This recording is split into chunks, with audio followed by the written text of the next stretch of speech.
कई बार क्या होता है कि हमारी लाइफ में कोई बहुत बड़ी प्रॉब्लम आ जाती है, तो उसको सॉल्व करने के लिए हम बहुत एनर्जी लगाते हैं, बहुत एफर्ट लगाते हैं, बहुत कोशिशें करते हैं, पर इसके बावजूद भी हमारी वो प्रॉब्लम कभी सॉल्व नहीं हो पाती।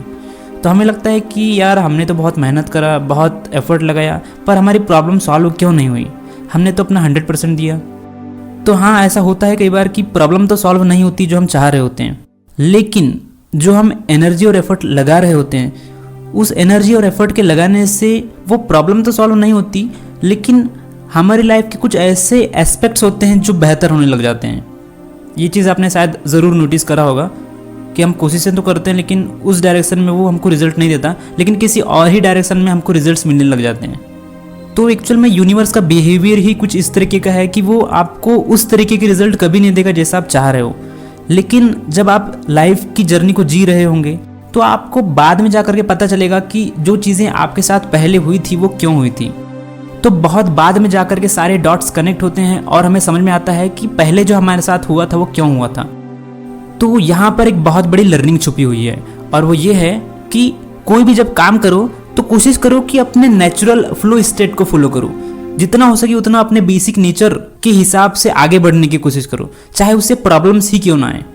तो जैसे जैसे आप लाइफ की इस जर्नी में आगे बढ़ते जाओगे तो बाद में जाकर के आपको समझ में आएगा कि पहले आपके साथ जो हुआ था वो क्यों हुआ था, और वो किस तरीके से आपके फ्यूचर सेल्फ को डिफाइन करता है।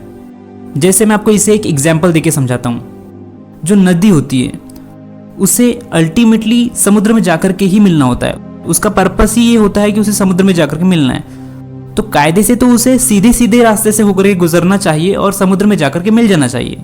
ये सबसे सीधा और लॉजिकल रास्ता है, पर एक्चुअल में ग्राउंड लेवल पर ऐसा बिल्कुल नहीं होता है। नदी कभी भी सीधे रास्ते से होकर के नहीं गुजरती, नदी टेढ़े मेढ़े रास्तों से होकर के गुजरती है और आखिर में समुद्र में जाकर के मिल जाती है। अगर नदी ये कहे कि मुझे सीधे रास्ते से गुजरना है तो वो कभी भी समुद्र तक नहीं पहुंच पाएगी, क्योंकि उससे बहुत सारे ऑब्स्टिकल्स को पार करना पड़ेगा, जैसे कि ऊंची नीची ढलानें, पहाड़, पर्वत, इस टाइप की चीजों से अगर उसे होकर के गुजरना पड़े तो वो कभी भी समुद्र तक नहीं पहुंच पाएगी। तो नदी के लिए समुद्र तक पहुंचने का जो सबसे आसान रास्ता अगर हो सकता है तो वो टेढ़ी मेढ़ी रास्ता ही है, सीधा रास्ता नहीं है। तो आई होप आप समझ पा रहे होंगे कि मैं क्या कहना चाह रहा हूं। तो जब लाइफ में कोई प्रॉब्लम आती है तो बजाय अपने बाइनरी लॉजिक का इस्तेमाल करने के आप उसे किनारे पर रह करके जब देखोगे तब आपको समझ में आएगा कि आपके साथ ऐसा क्यों हो रहा है। और ये चीज़ आपको लाइफ की जर्नी को फॉलो करते करते ही समझ में आएगी, एकदम से आपको प्रेजेंट मूवमेंट में कभी समझ में नहीं आएगी। तो ये एक बहुत बड़ी लर्निंग है जिसे हमें समझना चाहिए।